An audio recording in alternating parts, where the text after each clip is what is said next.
Hi, I'm Bear. And I'm Butterfly. Hey, Butterfly. Do you know a story that can help explain the third principle? I don't really get it.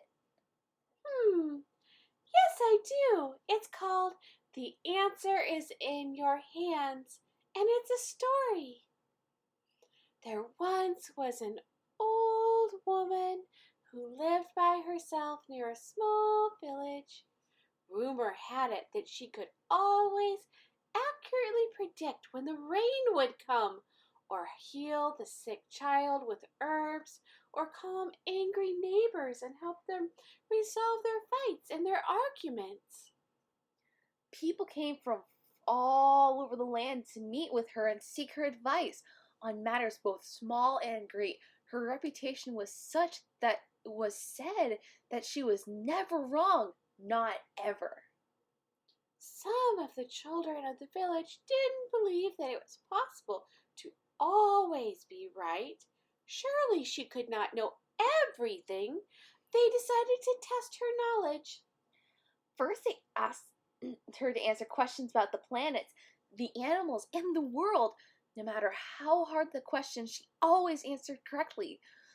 The children were amazed at her knowledge and learning, or most were ready to stop testing the wise woman. However, one little boy was determined to prove the old woman couldn't know everything. Hatching a devious scheme, he told all his friends to meet him at the old woman's home the following afternoon so he could prove she was a faker. All through the next day, he hunted for a bird. He finally caught a small songbird in a net. Holding it behind his back so no one could see what was in his hands, he walked triumphantly to the old woman's home. "Old woman," he called, "come and show us how wise you are." The old woman walked calmly to the door. "May I help you?" she simply asked. "You say you know everything. Prove it." "What am I holding behind my back?" the young boy demanded. The old woman thought for a moment. She could make out the faint sounds of a bird's wings rustling.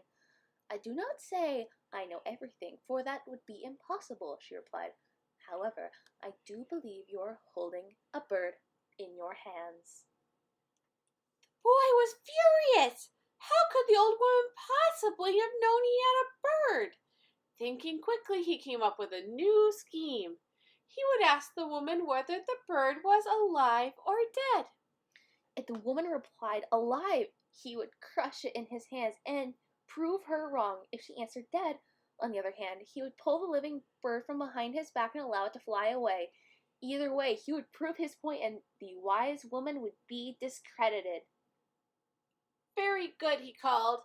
"It is a bird, but tell me, is the bird I'm holding alive or dead?" The old woman paused for a long moment while the boy waited with anticipation for his opportunity to prove her wrong.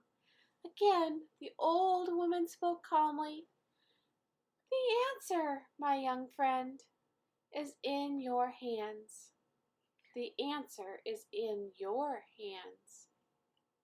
The boy realized that the wise woman once again had spoken correctly and truthfully. The answer was indeed in his own hands. Feeling the bird feebly moving in his hands as it tried to escape his grasp, he suddenly felt very ashamed. The answer was in his hands. Slowly and gently he brought his hands to the front of his body. Looking into the eyes of the delicate bird, he apologized. "I am so sorry, little one." He opened his hands and let her go free. "I'm confused, Butterfly. How does this explain the third principle?" Well, the third principle is acceptance of one another and encouragement to spiritual growth in our congregations. It means we should accept one another for who we are and help each other learn. Oh, I get it. We should accept other people like how the boy should have accepted the old lady. And we should help one another learn like how the old lady helped the boy learn. Exactly, that's the right way to think about things.